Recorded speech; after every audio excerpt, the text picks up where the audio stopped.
तो sports nutrition में और नॉर्मल न्यूट्रिशन में क्या फर्क है या नहीं है?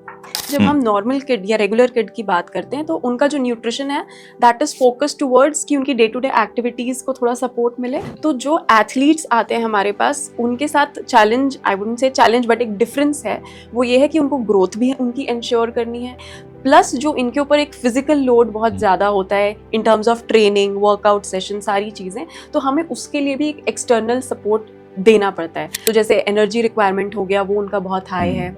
अगर आप मैक्रोज की बात कर लो, कार्बोहाइड्रेट, फैट्स, प्रोटीन, वो भी उनका बहुत हाई है।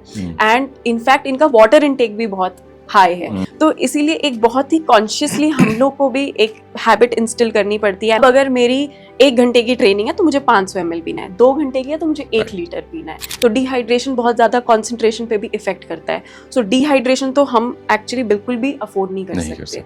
प्लस एक्चुअली जब हम एथलीट्स की बात करते हैं तो उनके लिए बहुत ज़्यादा ज़रूरी होता है कि न्यूट्रिशन जो हो वो एक प्रॉपरली स्ट्रैटेजी की तरह एग्जीक्यूट किया जाए। जैसे अगर उसका ट्रेनिंग सेशन एक पर्टिकुलर टाइम पे हो रहा है तो ब्रेकफास्ट, लंच, डिनर तो वो लेंगे ही, लेकिन ट्रेनिंग से पहले क्या ले रहे हैं, ट्रेनिंग के टाइम पे क्या ले रहे हैं, तो वो बहुत ज़रूरी हो जाता है कि उसकी परफॉर्मेंस को हम सपोर्ट करें। Timing is very very important.